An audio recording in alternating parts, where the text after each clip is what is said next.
because I did talk about Anaxemenes and I did talk about uh,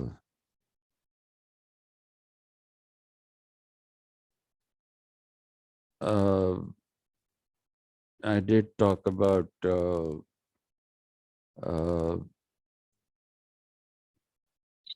Thales before, but this is the first time I'm talking about Anaxemenes. So we'll have this rather truncated recording, which will be some 15 minutes or 10 minutes. Anyway, something is better than nothing. Uh, if you look at Anaxemenes, Anaxemenes says that air has this ability to condense and to rarefy. But first, we will talk about condensation because that is what he focused upon. So, when we talk about air, he says air, when it condenses, it becomes water. Okay. He says when air condenses, it becomes water. When air condenses further, when it condenses further, then it becomes earth. So he says that's how the earth comes into being. And that is how the primary substance is air. Okay. He is talking about primary substance as air because it is the condensation of air that leads to the uh, becoming of water and further condensation leading to the formation of the earth. Now, the significance of Anaximenes' uh, theory, there is a significance that he has given us something which we use in modern science, and that is the theory of condensation and rarefaction. Okay, when molecules come together, we call it condensation. When they disperse, then we call that rarefaction. So we spoke about condensation in uh, we spoke about condensation in uh, Anaximenes. But what about rarefaction? He says when air rarefies, then it becomes fire.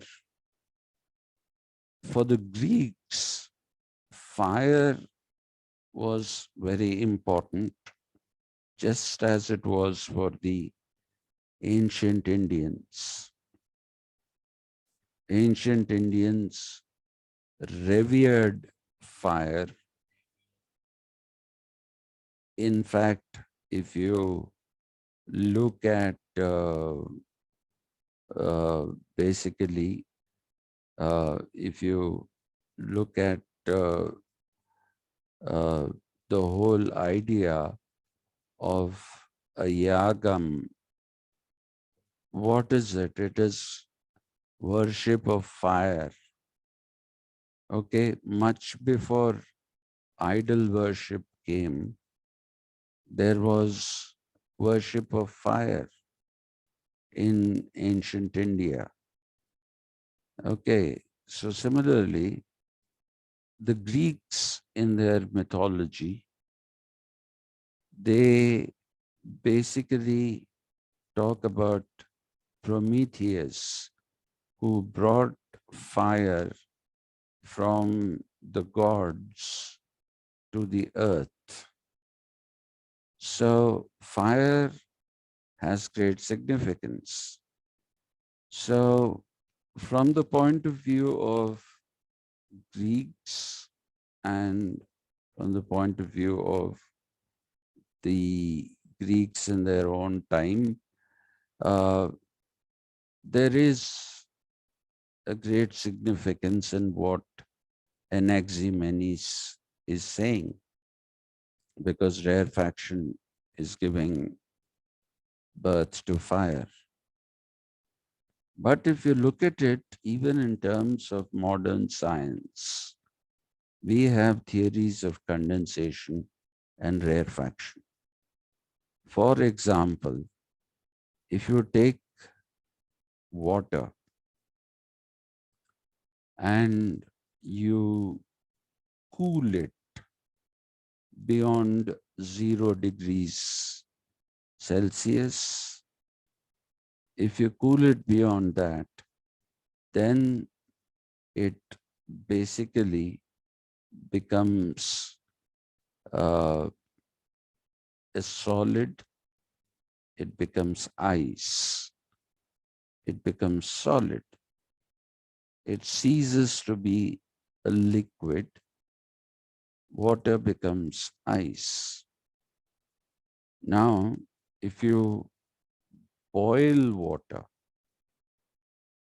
if you boil water around 90 degrees centigrade onwards, it starts becoming water vapor, and at 100 degrees, it becomes completely a gas. So this is something that we use very much in the modern period. We use this in the modern period, and therefore what you have to remember is that Anaxemenes, despite being a step backward, especially in comparison with Anaximander, uh, he still has his own contribution to make. And that is the reason why we study Anaximenes as well. So the science that we talk about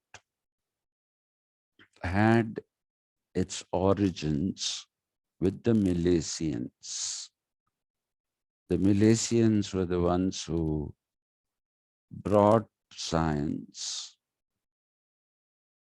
We'll stop here today. When I meet you tomorrow, we'll pick up the Eleatic school. When we go to the Eleatic school, then it's a paradigm shift, a complete paradigm shift, and more relevant to the understanding of the Athenians. My very deep apologies about yesterday, and also for not recording this class from the beginning. Okay, so thank you very much for coming. I'll see you tomorrow again. Thank you. Thank you, sir. Thank you.